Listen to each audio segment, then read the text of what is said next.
알겠습니다.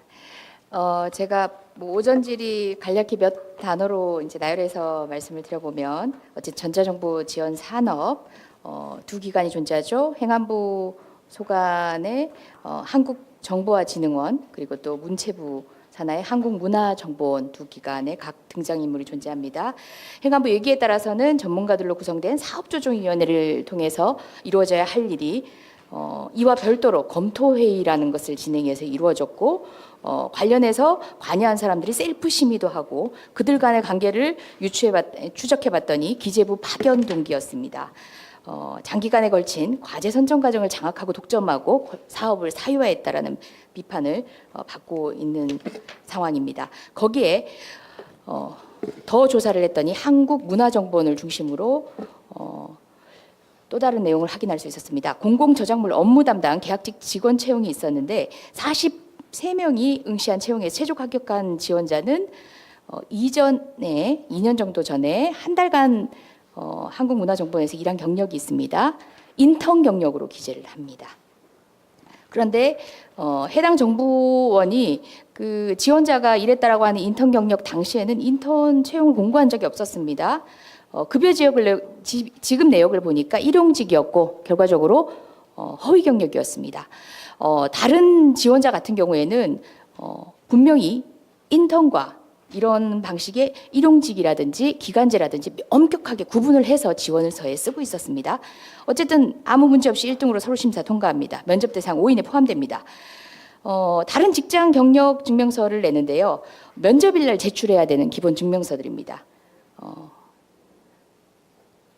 1, 2주 늦은 시점에 발급이 되었습니다. 면접일 이후에 발급된 내용입니다. 그럼 당일 이것조차 제출하지 않았다는 내용입니다. 물론 아까 그 인턴과 관련된 내용은 경력에 대한 증명서도 없었습니다. 이것만 보더라도 걸러지지 못한 지점들이 있지요, 장관님. 예, 그렇습니다. 예. 당시 인턴을 했다라고 하는 그 기간에 해당 부서장은 비부장인데요. 이 채용권의 면접 심사위원까지 맡았습니다. 상황을 잘 알고 있는 분인 거죠. 불안한 예감은 좀 틀리지 않았어요. 이 지원자 주소지 등기 조회해 보니까 제2사무관, 행자부의 제2사무관 이름이 나왔습니다. 동일인인지 조사를 해야 되겠기에 전자정보 유공 표창의 공적 조사를 열람을 해봤더니 생년월일 일치했습니다. 제2사무관의 딸이었던 것입니다. 그간에 월권 회의에 같이 참여했고 기재부 파견 동기였고 셀프 심의하고 행안부 담당자들의 묵인 이제 취업 비리까지 있는 겁니다. 존경하는 위원장님 그리고 선배 동료 행안위원님들께 요청을 드립니다. 본 사안 같은 경우는 감사한 감사를 통해서 그 실체가 낱낱이 밝혀져야 할 것 같습니다. 유착 비리 파악하고 다시는 이런 일이 발생하지 않도록 해야 합니다. 세계 최고를 자랑했던 우리 전자정보라는 것이 무색해지는 순간입니다. 장관님 4차 산업시대의 변화의 속도를 따라가지 못하는 이런 질 낮은 우리 행정의 유착 형태에 어떻게 생각하십니까?